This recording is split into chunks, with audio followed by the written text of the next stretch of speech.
அஸ்ஸலாமு அலைக்கும். வணக்கம் நண்பர்களே. இன்றைக்கி நம்ம டாபிக் வந்து ருமட்டாய்டு ஆர்த்தரைட்டிஸ். ருமட்டாய்டு ஆர்த்தரைட்டிஸ்னால் என்னென்னா, அது ஒரு ஆட்டோஇம்யூன் டிசீஸ். ஆட்டோஇம்யூன் டிசீஸ்னால் நம்மளோட இம்யூன் சிஸ்டமே நம்மளோட ஓன் ஹெல்த்தி செல்ஸை வந்து அட்டாக் பண்ணி டேமேஜ் பண்ணும். அது ஒரு மிஸ்டேக்னால் அது வந்து ஃபாரின் பார்ட்டிக்கலாக நம்ம ஹெல்த்தி செல்ஸ் வந்து இம்யூன் சிஸ்டமுக்கு டிடெக்ட் ஆகிறதுனால நம்மளோட ஓன் பாடி பார்ட்ஸே வந்து அது வந்து டேமேஜ் பண்ணும். அதே மாதிரி தான் ருமட்டாய்டு ஆர்த்தரைட்டிஸ். அது ஒரு இன்ஃப்ளமேட்டரி டிசீஸ். அது இம்யூன் சிஸ்டம் வந்து என்னன்னா ஹெல்த்தி டிஷ்யூ வந்து அட்டாக் பண்ணுற மாதிரி அங்கே அதோட சிக்னல் வந்து என்னென்னா இன்ஃப்ளமேஷன், ஸ்வெல்லிங் இருக்கும் அந்த இடத்துல. மோஸ்ட்லி வந்து போன்ஸில் தான் வந்து இன்ஃபெக்ஷன் அதிகமாக இருக்கும். ஜாயின்ட்ஸ் அண்ட் போன்ஸ் அண்ட் ஜாயின்ட்ஸில் இருக்கும். அதே மாதிரி அது வந்து நம்ம உமன்ஸ்க்கு வந்து முக்கால்வாசி அதிகமாக உமன்ஸ் தான் வந்து இந்த ருமட்டாய்டு ஆர்த்தரைட்டிஸ்னால் பாதிக்கப்படுறாங்க. யூட்ரஸ் எடுத்த உமன்ஸ் வந்து ரொம்ப அதிகம் வந்து இந்த ருமட்டாய்டு ஆர்த்தரைட்டிஸில் வந்து அஃபெக்ட் ஆகுது. அடுத்து நம்ம வந்து என்னென்ன பார்க்க போகிறோம். ஃபஸ்ட்டு அந்த ருமட்டாய்டு ஆர்த்தரைட்டிஸ் பேஷண்ட்டை வந்து நம்ம எப்படி அசஸ் பண்ணுறோம் அபவுட் த பேஷண்ட். அடுத்து வந்து யார்கிட்ட ஒப்பீனியன் கேட்கலாம். அதுக்கப்புறம் ஃபர்தர் டிஸ்கஷன். அதுக்கப்புறம் ட்ரீட்மெண்ட் என்ன பண்ணலாம். அதுக்கப்புறம் பேஷண்ட்டை எப்படி மானிட்டர் பண்ணுறது. ஸோ இப்போ ஃபஸ்ட்டு அபவுட் த பேஷண்ட். நம்ம அபவுட் த பேஷண்ட் வந்து எப்படி நம்ம அதை டயக்னோஸ் பண்ணுறதுனா, ஃபஸ்ட்டு பேஷண்ட் வந்து நம்ம அட்டன் பண்ணும்போது அவங்கக்கிட்ட சில கேள்விலாம் அந்த 4 கேள்வியை நம்ம கேட்கணும். ஸ்டிஃப்னஸ் பெயின் இருக்கா, ஜாயின்ட்ஸ்லேயோ பேக்லேயோ மசில்ஸ்லேயோ, அப்படியோ அவங்க முன்னாடி ஏதாச்சும் ஆர்த்தரைட்டிஸ் வந்து அவங்களுக்கு வந்து அட்டாக் ஆகிருக்கா, இல்லை கவுட்ஸ் இந்த மாதிரி ஏதாவது இருந்திருக்கா, அவங்க வந்து ட்ரெஸ் பண்ணிக்க முடியுதா, அவங்க டிஃபிகல்ட்டியே இல்லாமல் அவங்களே அவங்க ட்ரெஸ்ஸை வந்து போட்டுக்க முடியுதா, இல்லை அப்ஸ்டேர்ஸ் டவுன் ஸ்டேர்ஸாக வந்து அவங்களால இந்த ஈஸியாக டிஃபிகல்ட்டியே இல்லாமல் வாக் பண்ண முடியுதா. ஸோ அப்போ வந்து இந்த மாதிரி கொஷினுக்கெலாம் வந்து நெகட்டிவாக ஆன்சர் வந்து நம்ம வந்து அவங்களுக்கு வந்து மஸ்குலோஸ்கெலட்டல் டிஸார்டர் வந்து இல்லை. ஆனால் இதுவே பாசிட்டிவாக வந்துச்சுன்னா நம்ம இன்னும் டீட்டெயிலாக அசஸ்மெண்ட்டுக்கு வந்து நம்ம போகணும். இதில் நம்ம ஃபஸ்ட்டு பார்க்க வேண்டியது இந்த கேர்ள்ஸ்னால் என்னென்னா giant, arm, Lex and spine. இந்த 4ஓட எக்ஸாமினேஷன் நம்ம பார்க்கணும். ஃபஸ்ட்டு ஜெயிண்ட்னால் இப்போ வந்து பேஷண்ட்டை வந்து நம்ம வந்து வாட்ச் பண்ணணும். அவங்க வந்து வாக் பண்ண சொல்லி அவங்கள அப்படியே திரும்ப சொல்லிவிட்டு நான் அந்த ஸ்க்ரீனில் தெரிகிற பொசிஷன் மாதிரி பண்ண சொல்லணும்.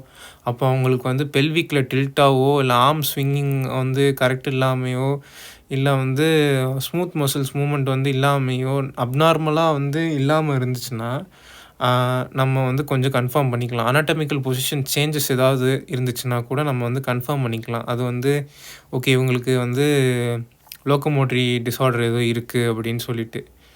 அடுத்து ஸ்பைனில் வந்து நம்ம பார்த்தோம்னா இன்ஸ்பெக்ட் பண்ணி பார்த்தோம்னா அவங்களுக்கு வந்து நார்மல் இன்ஸ்பெக்ஷனில் வந்து ஸ்கோலியாசிஸ் இல்லாமலேயோ இல்லை சிமெண்ட்ரி, பேராஸ்பைன், அது மாதிரி normal shoulder, glute muscle bulk கரெக்டாக இருக்கணும், சிமெண்ட்ரி கரெக்டாக இருக்கணும், இலியா கிரெஸ்டோட லெவல் கரெக்டாக இருக்கணும், சர்விக்ஸ் அண்ட் லம்பார் லார்டோசிஸ் வந்து இருக்கக்கூடாது. பார்த்துருப்பீங்க அந்த இமேஜில் நீங்கள் பார்த்துக்கலாம். இதான் ஸ்கோலியோசிஸ், இதான் வந்து லார்டோசிஸ், இது வந்து ஸ்கிஃபோசிஸ். இந்த மாதிரி இருந்தாலே நம்மளுக்கு வந்து இந்த ஸ்பைனல் அப்நார்மாலிட்டி ஈஸியாக தெரிஞ்சிடும். ஸோ வந்து அதே மாதிரி நம்ம எப்படி அசஸ் பண்ணலாம். ஃபஸ்ட்டு பின்னாடிலேருந்து நம்ம எப்படி வந்து அசஸ் பண்ணலாம்னா அவங்கள வந்து அந்த ஸ்பைனல், பேராஸ்பைனல், அனாட்டமிக்கல், அந்த லெக் வைஸ் வச்சு இந்த நார்மலாக இருக்காங்களா நம்ம வந்து அந்த வியூஸ் வந்து பின்னாடிலேருந்து பார்க்கலாம். இந்த ஸ்கோலியோசிஸ்க்கு வந்து ஈஸியாக நம்மளுக்கு அந்த பின்னாடி வியூவில் வந்து ஈஸியாக பார்க்க முடியும். அது மாதிரி சைடு வியூஸில் வந்து நம்ம லார்டோசிஸ்ஸு, ஸ்கிஃபோசிஸ்ஸு அந்த மாதிரி பார்க்க முடியும். அவங்களோட போஸ்டர் வந்து ஸ்பைனல் போஸ்டர் வந்து ஈஸியாக பெண்டாக இருக்குமா, அவங்களால வந்து ஈஸியாக வந்து டோவை டச் பண்ண முடியுதா. ஃப்ரண்ட்லேருந்து பார்த்தோன்னா அவங்கள வந்து கழுத்தை வந்து ரைட் சைட் ஷோல்டரில் காதோடு ஒட்டுறது அந்த மாதிரி பண்ண சொல்லணும். அவங்களோட நெக்கு மூமெண்ட்டை வந்து நம்ம வாட்ச் பண்ணணும். அதே மாதிரி நம்ம ஸ்பைனல் கார்டு மிட் பாயிண்ட்டை வந்து சூப்பராஸ்பைனட்டரிஸ் மசிலில் வந்து செக் பண்ணி பார்க்குறோம் அதுக்கு டெண்டர்னஸ் இருக்காண்டு. நம்ம இந்த சைடு இப்போது நம்ம பார்த்தா தெரியும். இந்த பிக்சரில் நம்ம பார்த்தா தெரியும். இந்த நான் சொன்ன அந்த டெஸ்ட் இயரை வந்து டச் பண்ணது ரைட் ஷோல்டரில் இல்லை லெஃப்ட் ஷோல்டரில். அதே மாதிரி அந்த ப்ரெஸ் பண்ணுறது, இந்த பாயிண்ட்டு பார்த்திங்கன்னா அந்த ப்ரெஸ் பண்ணுறது நம்மளுக்கு தெரியும். ஸோ அதே மாதிரி இப்போ ஆர்ம்ஸில் பார்த்திங்கன்னா இந்த மாதிரி நம்ம மூமெண்ட்லாம் வச்சு பார்க்கணும். கேலில் வந்து ஆர்ம்லேயும் ஒரு டெஸ்டிங் இருக்குது. இந்த மாதிரி நம்ம வந்து மூமெண்ட்டை வச்சு பார்க்கணும். அதே மாதிரி நம்ம ஆர்ம்ஸை வந்து இந்த மாதிரி ப்ளேஸ் பண்ணி வச்சு பார்க்கணும். அதே மாதிரி இப்படி ஒரு ஃபிஸ்ட்டு மூமெண்ட்டை போத் ஹேண்ட் ஃபிஸ்ட் மூமெண்ட் இப்படி வச்சு பார்க்கணும். ஹேண்டோட மூமெண்ட் இந்த மாதிரி பார்க்கணும். ஒரு கை இன்னொரு கை பிடிச்சி பார்க்கணும். இதெல்லாம் வந்து நம்மளுக்கு கரெக்டாக பண்ண முடிஞ்சுன்னா அவங்களுக்கு ஒரு பிரச்சனையும் ஆர்ம்ஸில் இல்லை, ஸ்பைனல் கார்டில் இல்லை. ஸோ அடுத்து நம்ம லெக்கில் பார்த்தோம்னா பேஷண்ட்டை வந்து லோவர் லிம்மில் எக்ஸாமின் பண்ணும்போது அவங்களுக்கு டிஃபார்மிட்டியோ இல்லை லிம் ஷார்ட்னிங்கோ நீ இல்லாத டிஃபார்மிட்டி, பேட்டலர் டிஃபார்மிட்டி, அதே மாதிரி ஆன்டீரியர் போஸ்டீரியர் பாப்புலேட்டட் ஸ்வெல்லிங் இருக்கும், ஹைண்ட் ஃபுட்டு, அது மாதிரி ஸ்வெல்லிங் டிஃபார்மிட்டி இதெல்லாம் செக் பண்ணி பார்க்கணும். அடுத்து வந்து பேஷண்ட் வந்து படுக்க வச்சுட்டு அந்த கோச்சஸ் பொசிஷனில் வந்து படுக்க வச்சுட்டு எக்ஸாமின் பண்ணணும். மூமெண்ட்டு அவங்கள வந்து மூமெண்ட்டை வந்து நம்ம சொல்கிற மூமெண்ட்டை அவங்கள பண்ண வைக்கணும். நம்மளும் வந்து அவங்க லெக்கை வந்து பிடிச்சி சில மூமெண்ட்லாம் வந்து பண்ணணும். அதை வந்து நான் ஃபர்தர் இமேஜில் காமிக்கிறேன். அது கிளினிக்கலாக நம்ம வந்து செக் பண்ணுறதுக்கு யூஸ் ஆகும். அதேமாதிரி சில்ட்ரன்ஸும் அந்த மாதிரி தான். ஹைட்டும் வெயிட்டும் வந்து அவங்களுக்கு மெஷர் பண்ணி பிளாட் போட்டு அவங்களோட க்ரோத்தை வந்து அசஸ் பண்ணுவாங்க. ஸோ அந்த மாதிரி நம்ம கண்டக்ட் பண்ணுறது ப்ராக்சிமலி 2 minutes வந்து அவங்கள வந்து கிளினிக்கல் பர்ஃபார்மேஷன் பண்ண வைக்கணும். அடுத்து நம்ம லெக்கில் சொன்னது இந்த கோச்சஸ் பொசிஷன் இந்த இது பார்த்திங்களா, இந்த மாதிரி நம்ம லெக் மூமெண்ட் பண்ணி பார்க்கணும். அப்புறம் பல்ஜி டெஸ்ட்டு, பேட்லர் டெஸ்ட்டு. பல்ஜி டெஸ்ட்டு நம்ம வந்து எங்கேயாச்சும் பல்ஜிங் இருக்கா நம்ம நீயில் பார்க்குறது, இந்த 2 பல்ஜிங் டெஸ்ட்டு. அதுக்கப்புறம் இங்கிட்டு பேட்டலார் எப்படி வந்து மூமெண்ட் இருக்குது, பேட்டலார் மூமெண்ட் எப்படி இருக்குதுன்னு நம்ம செக் பண்ணி பார்க்குறது. அது மாதிரி பேட்டல் பாப்புலேட்டல் ஃபோர்ஸா அதோட பொசிஷனை நம்ம செக் பண்ணி பார்க்குறது. ஹேண்ட் வச்சு பின்னாடி நம்ம இந்த மாதிரி நம்மளோட ஹேண்ட் பொசிஷனை வச்சுட்டு பேஷண்ட்டோட லெக் பொசிஷன்லேருந்து இப்படி செக் பண்ணணும். டோவில் நடக்க சொல்கிறது, அவங்கள சப்டாலர் ஆங்கிள் மூமெண்ட் பண்ண சொல்கிறது, ஃப்ளெக்ஷன் எக்ஸ்டென்ஷன், டார்சி ஃப்ளெக்ஷன், இந்த மாதிரிலாம் பண்ண சொல்கிறது. இந்த மாதிரிலாம் பண்ண சொல்லி அவங்களால கரெக்டாக பண்ண முடிஞ்சு அவங்களுக்கு எந்த பெயினும் இல்லை அப்படின்னா நம்ம வந்து கன்ஃபார்ம் பண்ணிக்கலாம் அவங்க லெக்கில் வந்து இந்த டிஃபார்மிட்டி இல்லைன்ட்டு. ஸோ அடுத்த இன்ஸ்பெக்ஷனை தவிர்த்து மெடிக்கல் எக்ஸாமினேஷனை வந்து நம்ம எப்படி பண்ணலாம்? இஎஸ்ஆர் டெஸ்ட் பண்ணலாம், சிஆர்பி டெஸ்ட் பண்ணலாம், பிளாஸ்மா விஸ்காசிட்டி பண்ணலாம், அதே மாதிரி அனிமியா த்ராம்போசைட்டோசிஸ் டெஸ்ட் பண்ணலாம், சீரம் காம்ப்ளிமெண்ட் டெஸ்ட் பண்ணலாம், அதுக்கப்புறம் மசில் என்சைம் டெஸ்ட் பண்ணலாம். இதில் வந்து இஎஸ்ஆர் ரேட் வந்து சிஆர்பி அதிகமாக இருக்கும், சிஆர்பி வந்து நார்மலாக இருக்கும். அந்த கேஸ்லாம் வந்து நம்ம ஈஸியாக சொல்லலாம் ஆட்டோ இம்யூன் அஃபெக்ஷன் இருக்குது, வாய்ப்புகள் இருக்குது. அதே மாதிரி எக்ஸாக்டாக சொல்லணுன்னா அந்த பிளாஸ்மா விஸ்காசிட்டி டெஸ்ட்டு தான் அதிகமாக நம்மளுக்கு வந்து ரிசல்ட்டை அக்யூரேட்டாக கொடுக்குறது. அதே மாதிரி மசில் என்சைம் டெஸ்ட்டு, அனிமியா விஷயங்கள்லாம் எப்படி நம்ம வந்து அந்த ஆட்டோமின் டிசீஸை வந்து கன்ஃபார்ம் பண்ணுறது. அடுத்து வந்து வேறு ஏதாவது மெடிக்கல் டெஸ்ட் இருக்கா? Rheumatoid factor test. Rheumatoid factor test ரொம்ப இம்பார்ட்டன்ட். அந்த ஐஜிஜி இம்யூனோகுளோபினை வச்சு ஐஜிஎம் இம்யூனோகுளோபினில் வந்து டிடெக்ட் பண்ணுவாங்க. நம்ம வந்து இந்த ருமட்டாய்ட் ஃபேக்டர்னு சொல்லிட்டு இந்த டெஸ்ட்டு வந்து 80% ஆஃப் பேஷண்ட்டுக்கு வந்து பாசிட்டிவாக தான் இருக்கும். எதுக்கு? ருமட்டாய்ட் பேஷண்ட்டுக்கு. ஸோ அப்போ வந்து ரிசல்ட் வந்து தியேட்டரில் பண்ணுவாங்க. ஸோ அப்போ வந்து 1:80 are higher being positive result. அப்போ வந்து ரோஸ் வேலர் ஹிமட்டோக்ளூட்டினேஷன் டெஸ்ட்டில் வந்து நம்ம ஷீப் எர்த்ரோசைட்ஸை வந்து coated with rabbit immunoglobulin G2 detect immunoglobulin M. இது 1:32 ரேஷியோவில் இருந்துச்சுன்னா மோர் பாசிட்டிவாக வந்து நம்ம டிடெக்ட் பண்ணுறதுக்கு வாய்ப்புகள் இருக்குது. எலிசா டெஸ்ட்டும் வந்து நம்மளுக்கு ஒரு ஹெல்ப்ஃபுல்லாக இருக்கும் இந்த விஷயம் கம்பேர் பண்ணும் போது. ஸோ அப்போ வந்து நம்மளுக்கு ஆன்டி சிட்ரிலேட்டட் ப்ரோட்டீன் பெப்டைட் ஆன்டிபாடி வந்து நம்ம ஸ்பெசிஃபிக் மார்க்கராக இருக்குது ருமட்டாய்டு ஆர்த்ரைட்டிஸ்க்கு. ருமட்டாய்டு ஆர்த்ரைட்டிஸ்க்கு அந்த ஸ்பெசிஃபிக் மார்க்கராக இருக்கிறனால நம்மளுக்கு வந்து ஈஸியாக தெரிஞ்சுக்க முடியுது.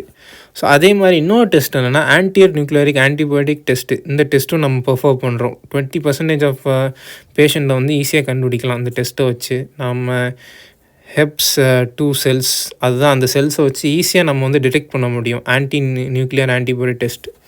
அதுக்கடுத்து டிஎன்ஏ பைண்டிங் டெஸ்ட் பண்ணி பார்க்கணும். அது அப்புறம் வந்து antibody test to the extractable nuclear antigen test இருக்குது. அந்த டெஸ்ட்டையும் நம்ம செக் பண்ணி பார்க்குறோம். யூரிக் ஆசிட் டெஸ்ட்டும் நம்ம வந்து இம்பார்ட்டன்ட். கவுட்ஸ் நிறைய கிளினிக்கல் கொஷின்ஸில் வந்து யூரிக் ஆசிட் வந்து நம்ம யூரிக் ஆசிட் லெவல் வந்து பம்ப் ஆகிருக்கும் போது நம்ம என்ன கவுட் அண்ட் யூரிக் ஆசிட் வந்து நிமோனிக் மாதிரி. இப்போ யூரிக் ஆசிட் சைனோவியல் பிரச்சனைக்கும் கவுட்ஸ் வரத்துக்கும் வாய்ப்புகள் நிறைய இருக்குது. அடுத்து நம்ம வந்து எக்ஸ்ரேஸ் பார்க்குறோம். இது ஒரு எக்ஸ்ரே. நம்மளோட எக்ஸ்ரே வந்து இந்த ரொமட்டாய்டு ஆர்த்ரைட்டிஸ் பேஷண்ட்டோட எக்ஸ்ரேஸ் வந்து இதெல்லாம். அதே மாதிரி இன்னொரு இது வந்து ஃபோல் எக்ஸ்ரே செஸ்ட்டில். இங்கிட்டு வந்து நம்ம ஹேண்டோட எக்ஸ்ரே பார்த்துருப்பீங்க. ஃபஸ்ட்டு எர்லியர் ஸ்டேஜ் இது ரொமட்டாய்டு ஆர்த்ரைட்டிஸோட. இது வந்து லேட் ஸ்டேஜ். இது ரீனல் ஆஸ்டியோடிஸ்ட்ரோஃபி இருக்கிறவங்களுக்கு எக்ஸ்ரேஸ் நல்லா தெளிவாக பார்த்துக்குங்க. அப்புறம் ஸ்க்ரீனில் பாஸ் பண்ணி கூட நீங்கள் வச்சு பார்த்துக்கலாம். அடுத்து வந்து எம்ஆர்ஐ இந்த மாதிரி தான் எடுத்திருப்பாங்க. இந்த மயோசைட்டிஸ் இருக்கிற பேஷண்ட்டுக்கு எம்ஆர்ஐ வந்து சிக்னல் இந்த லிசன்ஸ் வந்து நம்மளுக்கு தெரியும் எம்ஆர்ஐயில். ஸோ எடுத்திருப்பாங்க. ஸோ அடுத்து நம்ம வந்து பார்க்க போகிறது வந்து இந்த ஆர்த்ரைட்டிஸ் வந்து கன்ஜெனட்டல் ஜெனட்டிக்கலாக வந்து 90% வரத்துக்கு வாய்ப்புகள் இருக்குது. அதர் ரீசன்ஸ் வந்து 10%. ஒப்பீனியன் யார்கிட்ட நம்ம கேட்கலாம்? ஒப்பீனியன் நம்ம யார்கிட்ட கேட்கணும்னா ருமட்டாலஜிஸ்ட்டை கேட்கலாம். ருமட்டாலஜிஸ்ட்டை ஸ்டார்டிங் ஸ்டேஜில் ரொம்ப கஷ்டம் கண்டுபிடிக்கிறதுல. நீங்கள் நிறைய செஷன்ஸ் போக வேண்டியது இருக்கும், நிறைய டெஸ்ட்ஸ் எடுக்க வேண்டியது இருக்கும். அப்போ தான் நம்மளுக்கு வந்து அந்த கன்ஃபர்மேஷன்ஸ் வந்து கிடைக்கும். டயக்னோசிஸ் ரொமட்டாய்டு ஆர்த்ரைட்டிஸ் வந்து சீரியஸாக நான் சொன்ன மாதிரி எர்லியர் ஸ்டேஜில் கண்டுபிடிக்கிறது ரொம்ப கஷ்டம். எர்லியர் சைன்ஸும் வந்து நம்மளுக்கு நிறைய டிசீஸோட மிமிக்காக இருக்கிறதுனால ரொம்ப கஷ்டம். பிளட் டெஸ்ட்டாக இருந்தாலும் சரி, ஃபிசிக்கல் எக்ஸாமினேஷனாக இருந்தாலும் சரி, நம்ம கரெக்டாக வந்து எதுவும் சொல்ல முடியாது. அப்போனா பேசிக்காக நம்ம டாக்டர்ஸ் செக் பண்ணுறது joint swelling, redness, warmness. Doctor வந்து கரெக்டாக செக் பண்ணுறது. இப்போ நம்ம இந்த ட்ரீட்மெண்ட் வந்து இது ஆக்சுவலி ட்ரீட்மெண்ட்டுன்னு ஒன்று கிடையவே கிடையாது. அதோட சிம்டம்ஸை நம்ம வந்து குறைக்கிறதுக்கு மட்டும் இந்த பெயின் ரிலீஃப் அந்த மாதிரி நம்மளோட சில மெடிக்கேஷன்ஸ்லாம் எடுத்துக்கலாம். அது வந்து முக்கால்வாசி வந்து அந்த சிம்டம்ஸை வந்து நம்ம கம்மி தான் பண்ண முடியுமோ அந்த மாதிரி டேப்லெட்ஸை நம்மளால் வந்து இந்த ருமட்டாய்டு ஆர்த்ரைட்டிஸ்க்கு வந்து கொடுப்பாங்க. நசைட்ஸ் கொடுப்பாங்க, அப்புறம் corticosteroids, disease modifying anti rheumatic drug கொடுப்பாங்க. இப்போ வரைக்கும் ஆர்த்ரைட்டிஸ்க்கு வந்து எந்த ஒரு இதுவும் கண்டுபிடிக்கல, ட்ரீட்மெண்ட்டும் கண்டுபிடிக்கல. ஜஸ்ட் சிம்டமேட்டிக் தெரப்பி மட்டும்தான் இருக்குது.